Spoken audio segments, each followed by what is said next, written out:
Welcome to Push Go, a Plum podcast that highlights the defining moments impacting how we live and work. This week we've got Gabe Wight on.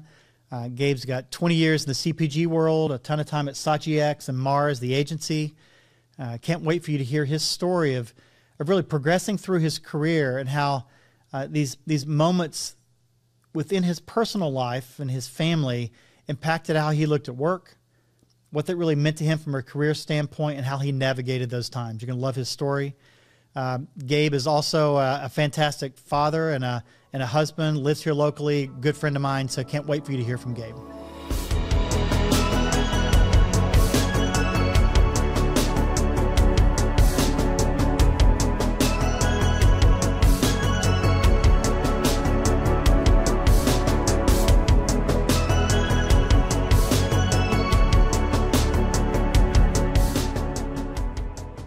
Welcome, Gabe Wight. Man, glad to have you here today. Thanks. Good to be here. Good to see you. You know, it was exciting to have you come in today, but I love the expression on your face when you came in and you said, I saved a life on the way in. Just tell folks, how did you save a life today? That may have been a significant exaggeration. A little embellishing a little bit? A little embellishing, okay. yeah. Okay. Yeah, I pulled in, parked, and a car pulled in behind me, and there was a sweet lady, looked incredibly frazzled, said, can you help me? And I thought, your heart. And I thought, what's coming next? Yeah. And her back door of her car was just swinging freely. It wouldn't latch, wouldn't close, just swinging freely. She had a child, grandchild back there, and so we with an ink pen and a little bit of elbow grease, we got it fixed. I think if people understand, you kind of MacGyvered it. Kind of MacGyvered it. Yeah, a little Boy Scout, Swiss Army knife kind of thing. You did the Swiss Army knife thing with the pen. That's fantastic. So you literally saved someone today. Oh yeah, big time. I should have a blue ribbon or That's something. So strong. Right. That's so strong. Well, hey, for a lot of folks here, they may know who Gabe is, from whence you come. Where was high school? Where'd you grow up? Yeah, I'm local. I'm one of the few local Northwest Arkansas folks, Okay. and so grew up outside of Huntsville on a small farm. Right. We always had cattle, and I went through phases with chickens and rabbits and that sort of thing, but grew up in Huntsville and a product of Northwest Arkansas. Man, I can't wait to probe into this whole cattle to tech. This is going to be really good. Yeah, right. Really good. So the whole, growing up, coming in, but you entered into this kind of business marketing kind of world. So kind of walk us through that career post-school, post-education, kind of walk us through the career a little bit, and then we're going to get into a couple of defining moments in your life and career that had you get into that push-go moment. Sure. So tell us a little bit about the career. Yeah, it's probably good to start with college. Yeah. And my undergrad, my degrees are not anything expected for what my career turned out to be. Okay. So my undergrad's in poultry science. I went to school, I had scholarships, and thought I'll be a lawyer. And so I started off political science and did that for a semester and absolutely hated it. Oh. And I called my dad one day and said, I'm going to quit school. I'm coming back home. I'm going to start a car wash and a gas station, diversify. And he's kind of, well, of all the ideas out there, that's one of them. Okay. But you've got scholarships. Why not just try something else for a semester? And so I went around, and at the time, the poultry school had the fewest number of students, but the most amount of scholarship money. Okay, it's a math exercise. So it's a math exercise, and I thought, well, I'll try this. And since I had school paid for already, they just cut me a check. Well, there was a car payment for me. Oh, my And goodness. so I went to poultry school and just loved it. Fell in love with it. Fell in love with the people, the professors, everything. Just loved it. And being from a small farm, it made sense that I would. Right. But I just fell into it, and then finished undergrad, and was accepting a job that I was going to move, and was dating a girl, and she said, well, I'll just move with you. And I thought, wait a minute, I'm not ready for that. I'll go to grad school. And so went to grad school, and that's a moment. So I'm getting ready to get out. Said, wait a minute, I'm not ready to move on. I better stick in school. That's great. So went to grad school. Studied. And ag business. Okay, so you stayed in ag. Stayed in ag, went ag business, had a great experience there. Finished, and I'd done an internship for an ag pharmaceutical company, and they had offered me a job in North Georgia, and then one of the poultry companies had offered me a job, oddly enough, in North Georgia as well, and they were, both those were very attractive, and I was waiting tables, finishing school, and one Thursday night, waiting tables, someone came in and said, what are you going to do when you finish? And I said, I'm going to North Georgia. I said, what are you going to do? I said, I don't know. The pharmaceutical company, they've let me take their plane, or I'm on the plane with who knows who next Thursday, and we're going down. I'm going to spend a week down there and make a decision between the two. And they said, have you ever thought about marketing. And I said, like marketing? No. Like ag marketing, cattle marketing? Right, exactly. I mean, what are we doing? Thought no. And they said, we work for this little agency, Thompson Murray, and we're hiring. And you seem like you'd be good at this. Now, did you know this person at the time? Yes, or I did. Actually, okay. you know, it's Aaron Elliman. Who, okay. Aaron and his wife, Alan, came in. Alan and I have been great friends in college, and Aaron and I kind of acquainted through that. So relationships matter. So relationships matter. Okay. For sure. And said, I hadn't really ever thought about it. And he said, well, can you come in tomorrow morning and talk to us? Wow. I said, yeah, I'll come in tomorrow morning. And Rick, I walked in that office, and now Thompson Murray is Saatchi X, and they're in the buildings that were built over the next couple of years. At the time, it was like a Waco title office, and the Waco title on one side, and Thompson Murray on the other side. Classic strip mall, classic strip mall sort of thing. And we had two offices. That was the office for some of us, and then there was another office over a tanning salon around the corner for the rest. It was great. And I walked in, and I knew immediately, if they offer me even close to what I really want, I'm coming here. There's something. What was the thing, though? You said there was something. There was something about that. There was an energy in the place. Okay. There was an energy in the place, and I walked in, and in 30 seconds, I knew this is the place. And then I interviewed with Terry Turpin and David May, who you know both them. Great people. I asked David May. I said, I don't know what you guys do here. And I said, is there like a training manual or something? I'll never forget. He got a little pad of Post-it notes. He said, yeah, here you go. Nothing written on them. He's like, write down what you learn, and we'll build it, and we'll create the training manual. And so, anyway, it's really an entrepreneurial kind of group of people that were starting. And so you got in early. So. Were you employee number? I was number 60. So, 60. Okay, so they had some folks. They've been doing business. Yep, there was some scale there. They've been doing some business, and they're starting a managing outside production of displays and pack out of displays and print material and that sort of a thing. And they needed people to come in and help with what that was going to be. And it was such a great time, And so I came back on Monday. I interviewed on Friday, came back and met Andy Murray was CEO, and met him on Monday, and Monday afternoon had an offer, and it was exactly what I had wanted, had the number I'd kind of thought through. And so I went there, and it was just, that was great. So anyway, your question was more around career, not just what I do. No, that's okay. That's a great to help people understand that, and you and I have talked this before, is that relationships matter. That's right. And you've got to make sure you listen to folks. And more importantly, and we talked about this in our podcast, what is that thing that, this was one of those defining moments that you said, this was the right, and sometimes you don't know, but you know. That's right. So did you talk to anyone else? Are you calling dad? No. You talking to your girlfriend? You talking to three buddies? You just knew. I knew. I walked in and I knew. And conversely, I think the folks there kind of knew about me. There's my resume was a little bit different. When I was in early high school, my parents said, "Hey, listen, you're gonna work, and you're gonna buy your own car. You're gonna pay for college. You're gonna buy your own clothes. We're raising you to be an adult early, and you're gonna work." And my dad said, "You're not looking for a career right now. You're looking for jobs to pay bills. And so there are a lot of things you're gonna want to do in life, and but you're gonna get out of college and have a career. And so I would encourage you just to explore when you're young." Change jobs every summer, every school year. Change jobs. Yeah, great advice. Great advice. And so I had the most wonderful assortment of jobs. I sold fragrance at the women's fragrance counter in Dillard's. I ran a bulldozer one summer. I worked at FedEx. I waited tables. I did landscaping. I did so many different things. It was great. I had a professor who said, on your resume, put all those jobs down. And I put every job down. And at the bottom, it was like, you can call any of them. Anybody you want to call and see if I'm, a decent worker. And I think, I knew from the atmosphere there, they kind of knew from my job history, and that I was curious, and I've always been pretty optimistic. And I think there are some things that just kind of, there's a little fire in the belly on some people and I had that. And, hopefully to some degree I've kept that. But I love that. So I would take back to the first 30, 45 seconds of our conversation today. You could have dialed 911 when the lady had the car dealership. You could have called AAA. Yeah.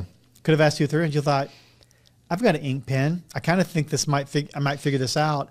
And I know it's kind of a funny story, but it really goes along kind of your career, is that a curious person that is resourceful can get things done. And that's right. what they saw on the resume. That's so right. tell us about that, Chris. So you started with Thompson Murray. Yep. Were you with them through the Saatchi X acquisition? With them through that, kind of talk through that a little sure. bit. Yeah. Yeah. So with Thompson Murray, I ended up, my total career there spanned 11 years and was great. And just still, there's so many of us, so many friendships I have from that still, and so many of us that stay tight. And I've been gone now 11 Andy, years. Terry, those guys, great. Just great. And there are times you just wanted to wring Andy's neck, but he really knew how to build a culture and people and grow people and so many wonderful people. And so I started off in this kind of production area, came up through the ranks there a little bit, and then a few of us stopped, and this will work into our story, I think, a little bit later, started a division called Quick Turn, where it was, at the time, Thompson Murray, we had, Procter was our big client,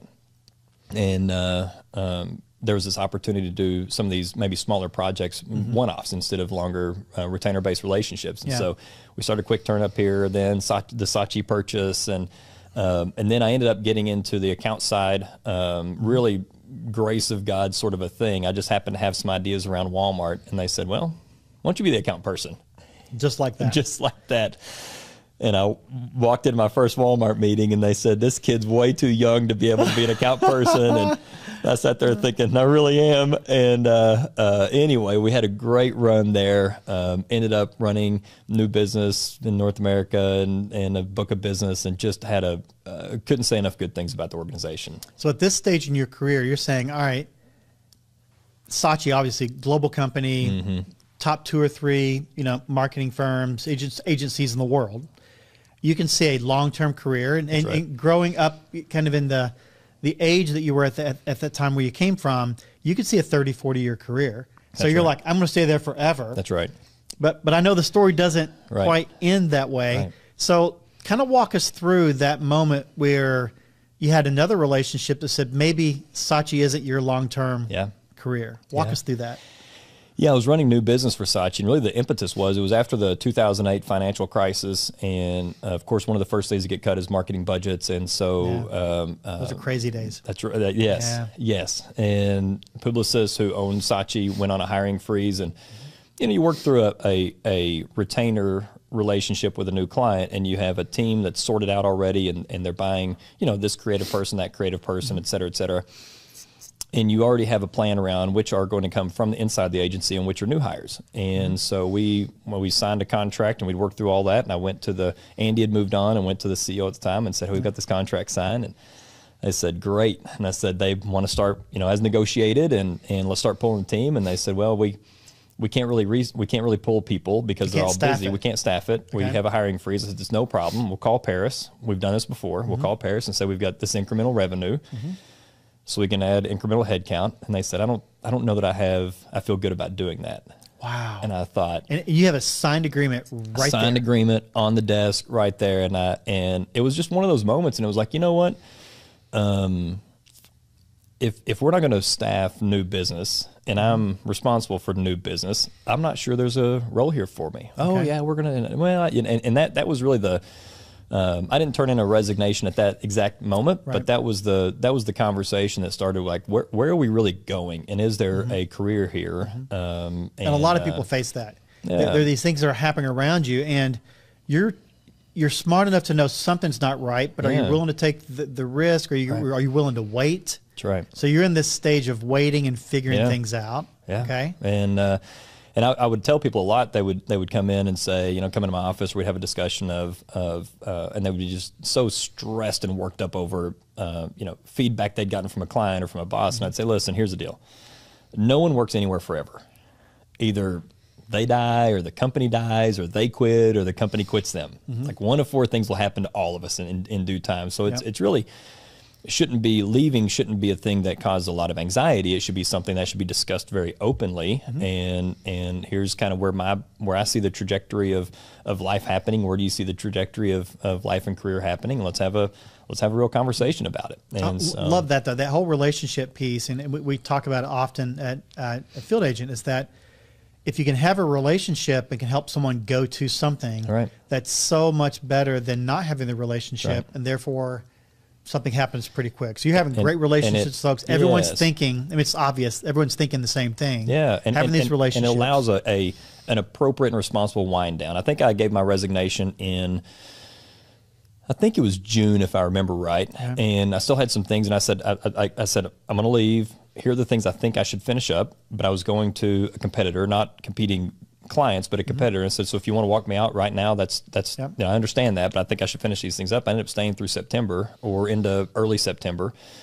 But it was because we'd built years of trust of the right thing is going to be done, and we're all adults in the room. Yeah, but how'd you get the offer, though? I mean, that moment you're with Saatchi, you're driving, they took a chance on you, the ag guy. Yeah. Took you all the way through, amazing career. Right. You're on the forefront of this, driving new business, but how did you make that move, or who came to you, or did you go to someone else to make a move? You know, at the time, and I think probably still so, Saatchi was such a revered shopper marketing. Yeah. And so we got recruiter calls a lot. Okay.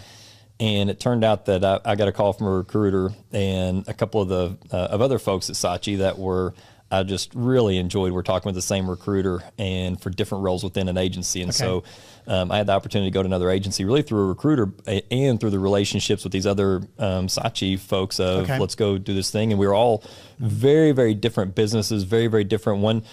One individual came to start another agency, really not under this other agency, but the owner who had yet another agency, kind of disparate things. So it wasn't like a team going and doing something. It was just coincidental on these things. And it was great. It was just great. So I stayed there for So you left Saatchi. So I left Saatchi. Joined Company A. Yeah, went to the Mars agency. The Mars agency, and you're driving down that path. Good, decent role. I mean, they I was. I left Saatchi at I think a VP level and joined Mars as a SVP, GM, and really felt like I had the future in front. The trajectory was very, very clear. At least another 5-10 years, right? That's right. At least 5-10 years. That's right. But that's not what happened, was it? That's right. That's right. I was there for, I ended up there only 2 years, just under 2 years. And so it was May of coming around toward the end of my second year. And I was in Detroit. Mars is out of Detroit. And I was in my hotel in Southfield, which is, a suburb of Detroit. And my wife at the time, Robin, called and said, hey, I've got breast cancer.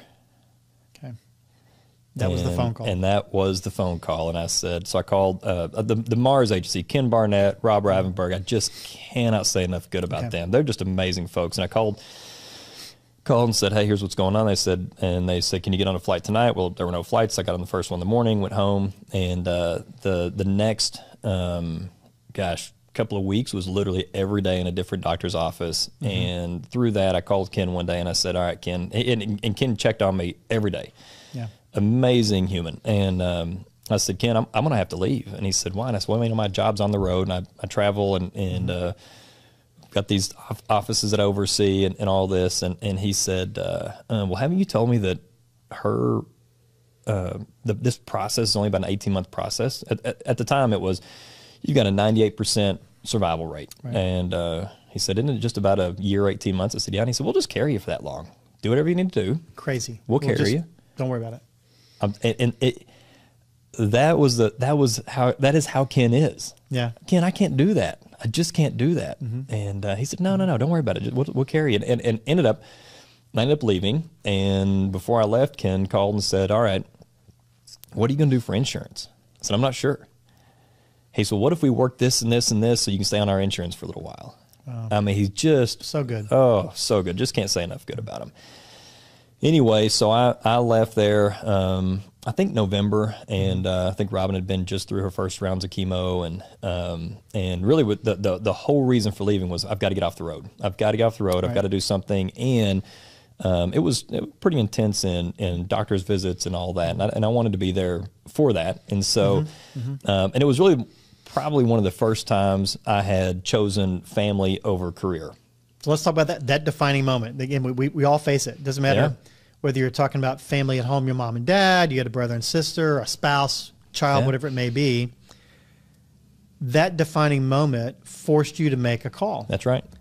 And that doesn't mean that you wouldn't have made the call in 2 years, but that moment you had to make. You had the old push go moment. You had to make that call. Was it that simple? As simple as saying yes to Thompson Murray the first time? Was it just obvious? Yeah. This is the call. It was. It Okay. was. Did your wife try to talk you out of it? Did any other folks try to talk you out of it? She was, no, but I maybe because I'm a little headstrong in some things, and it was very clear that this is what needs to happen. It's done. And Robin was very much like, hey, listen, go do your thing. Don't worry about this. This is all like, it's gonna suck, but it's gonna be fine. And we've got the rest of our lives together, and go do your thing. And but it just wasn't the right thing to do. And looking back, it's thank goodness. And then thank goodness you made that call. Right. That's right. Yeah. And so, but it was the first time of really saying, okay, family over. So many times I missed so many of our kids' events and things because I was on the road and all that. And it was always, that's just how it was. It wasn't there was no pressure to make events or no pressure to whatever. It's just, I work, and my son used to always say, Dad, are you going to your airplane office or your ping pong office today? And nice. I like that. At Saatchi, we had a ping pong table. Yeah. So it was either going to the ping pong office or the airplane office. And and he would a lot of times say, when I grow up, I want to work on an airplane office. And we'd kind of laugh at, what really does that mean? And, and so, that's so good. But yeah. So they stuck with you, stood by your side for that time period. Yep. And now you've got this 18-month window. You're kind of working through things. I mean, obviously, I know where the story's going here, but let's talk a little bit more about how things progressed and what also happened in your life that also impacted your career, which made a few more decisions along the lines. Yeah. So I left Mars in I think it was November of that year after Robin was diagnosed, and went and was running a small media agency locally, and we had rights to high schools and colleges, and we produced school supplies and T-shirts and all high school and college. It was great fun. And but it became apparent Robin wasn't going to make it. And after about a 18-year, maybe almost 2-year battle, she just wasn't going to make it. And so I took off. I left there and stepped in as caretaker for her for the last couple of months, which was unbelievably rewarding and special. And we just got so close through that whole experience. And when she passed away, she was the best she'd ever been, other than physically. I mean, she was so good mentally and emotionally and spiritually. Everything was just, and so was her caretaker. And then it was like, okay, I'm all of a sudden a single dad, and that's a whole the reality different thing. set in there, and even just trying to sort out how do you get kids to school, from you school. Two kids at the age at that time they were, let's see, 6 and 8, 6 and 9, right? Okay, that's still. They knew how to brush their teeth, but they wouldn't brush them unless you made them. That's it. But you're getting single dad. Yep. You've had this 18-month, now 2-year piece. Right. You've got everyone around you trying to support you, because remember, the whole community is around you. Everyone's trying to support you as best they can. But now the reality is, I now have to move on. You got to go from there. Yeah. And so what was next? Yeah. So I spent some time just sorting through, like, how do you logistically, I hadn't grocery shopped in forever. Yeah. Robin did all that. Yeah. It's the little things. I hadn't paid an electric bill in a long time. And so many of the community stepped in and started helping with so many of these things. And but I went, and a good friend of mine, Chuck Browning, he's wonderful. He'd been the CFO at Saatchi, or Thompson Murray, then Saatchi. We got to be friends then. And he had put together a group that bought an outdoor brand, Bandit, and then they bought a few more brands. And he'd been talking to me for a little bit about coming to marketing, and it just wasn't right. But when they made a couple of other acquisitions, and it felt like and I went in one day, and I mean, Rick, we're friends. I went, and it was right after Robin passed away. I was crying. I was like, Chuck, I don't know what I'm going to do. I said, if you promise me you'll fire me, if I'm not emotionally stable, I don't know what demands I don't know how to raise 2 kids on my own. If you promise you'll fire me the second I'm not productive, I'll come. And he said, and knowing Chuck, that was an easy decision. Probably easier to on the first Friday to say you should get out of here.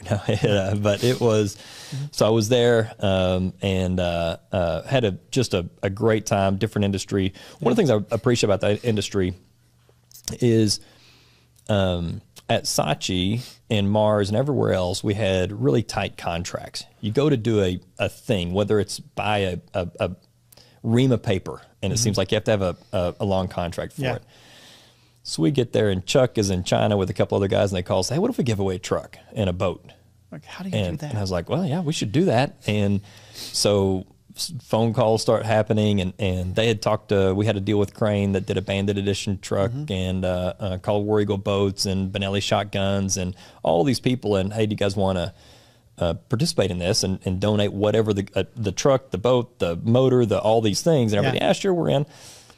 And I was like, well, do we like send an agreement or anything? And no, we're good. Just pick it up. And so I remember the War Eagle boat. They went, the family that owns War Eagle boats, they went out of town, and it's about time for us to pick it up and do the photo shoot for the promotional material. And I thought, oh my goodness, are they actually going to do this thing? Nobody had talked to them, and nobody could get a hold of them. And so finally got a hold of Mike Ward, and oh yeah, it'll be ready on Thursday, just like we said. Never signed a piece of paper. And it just shows up. Everything. And that whole industry, that whole outdoor handshake. It's very refreshing. And anyway, so did that. I was there for 18 months. Really just, I missed the pace of CPG. But that helps you, Chuck, and that work helps you get back into work. Yes. It was a helped in the mind, helped you go through, great transition, getting relationships again, you knew Chuck, and you could trust each other. It's fantastic. But you are at this point, you're the CMO, you're driving, you're thinking, okay. Because it isn't just learning about a new job. At the time, it was learning how to live life. Yeah. And you know Chuck well enough. Chuck's Chuck and the rest of the team there were just very good about being an ear, giving advice, and giving space. And being very understanding. I love space. That's a great word. Yeah. It would, we'd have a trip with Realtree or someone, and and Chuck calls, say, hey, do you want to go? And there was never pressure to or not to, and what are the kids doing? I can't tell you how many times the kid went to the office with me, how many times they went on trips with me. It was the very, very welcome and a very soft landing pad to get back into, figuring out life again. Wow. Yeah. So if I look at life for you now, though, so if someone met you today and didn't have this backstory, they see Gabe, this tech guy, Wabata, married, baby, so kind of give us an update. So what's going on in your life today? Talk us through the family side, which is important, but also from the business side. How did you go all through those scenarios, working with agencies? Yeah. You're running a tech company. Yeah. I mean, how did we get here? Yeah. Well, I think you said start on the family side. First, so met a wonderful lady. So I was not had a friend. I'll make this really short, I promise.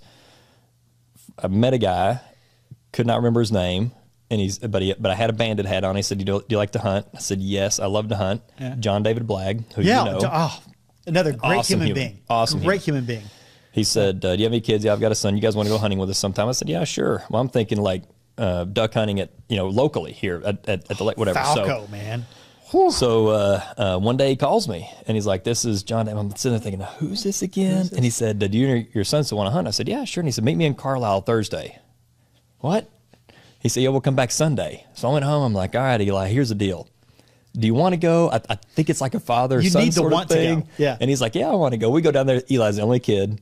Bunch of guys. We had the best time. And anyway, so John David, after that trip, said, I want to set you up with, there are a couple people I want to set you up with. I said, I'm not interested. And one was in Little Rock, one was locally here. Take no for an answer kind of guy. Yeah, that's the thing. He'd already made the decision. Right. Yeah. So finally I said, this after a few calls, and I said, all right, if I agree to take one of them out, will you stop bothering me?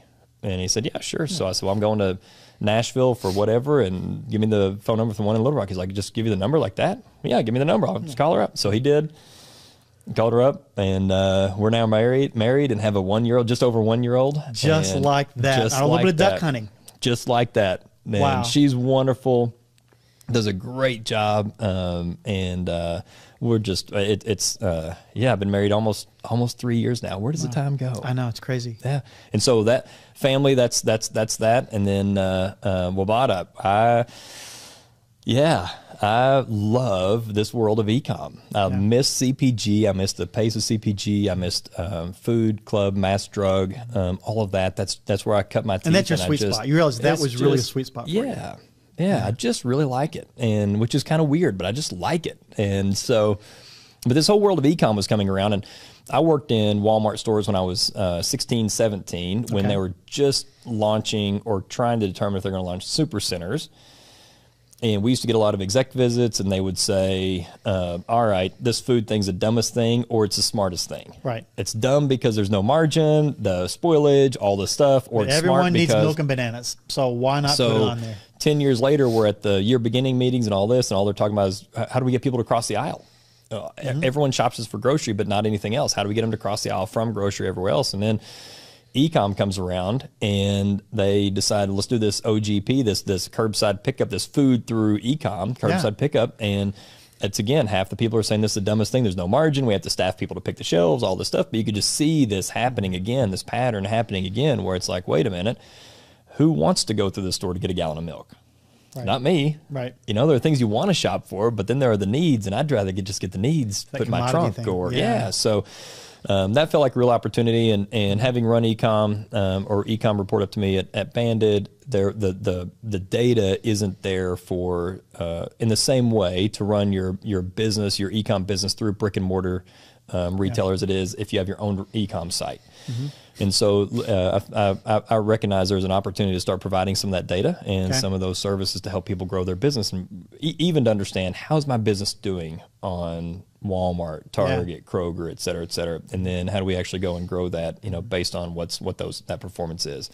And so we've been that's been the last 2.5 years of my life. It's been so much fun. That's so good. Again, it says if someone's looking outside, looking in, you're like, well, you're successful and this is working out. Everything's great. We all have a history. That's right. So thanks for sharing your history today. Well, and let me back up. One point of that is, one of the reasons I started Wabata was just the need for flexibility. Okay. And I was still a single dad. I wasn't married yet. And it is, someone's got to be, if the nanny can't pick up the kids, it isn't okay to say, well, they'll just sort it out. Yeah. And so it was this need for flexibility, and really it goes back to that learning and practicing choosing family first, or getting a family within that priority set, and knowing that all of a sudden I'm the last resort. And for so many years, with Robin, she was the last resort, but I'm the last resort. And so, which is a wonderful place to be, but it also is, I needed that flexibility to be able to work where I needed to be able to pick them up when needed. I'd been coaching baseball and that sort of thing, and really didn't want to give that up. I really didn't want to get back on the road, and I enjoyed all that time traveling, but I sure enjoy the kids. And so that was a big driver, and that whole decision was, what is a role, what is a thing that I'm passionate about and can fit within the current set of circumstances. Well, there are more than a few folks that know you or want to spend more time hanging out with Gabe. How can I engage here? If someone wanted to find you, are you a LinkedIn guy? I mean, don't give your cell phone. I mean, don't do mobile right now. Right. But what's the best way for someone to get a hold of you, talk business, life, whatever it may be? Yeah, really LinkedIn. Now that doesn't mean I'm great at checking it. That's okay. But I'm terrible about social media. And so they can access us at Wabata through the website, experts@wabata.com, and that will at some point, filter up to me and or LinkedIn. And but don't expect a response the same day. Got it. Fantastic. I'm more of a 72-hour LinkedIn kind of person. Listen, that's okay. That's right. You have to have a process in place to be able to make that work. That's right. Gabe, man, thank you so much. Really enjoyed it today. Yeah, good to see you. Look forward to next time. Thank you. Same here. Thanks for listening to another episode of Push Go, the Plum Podcast. We had a great time with Gabe Wight today. As always, if you need more information about this episode, you can go to the show notes or just go to listen.plumshop.com and get more information there.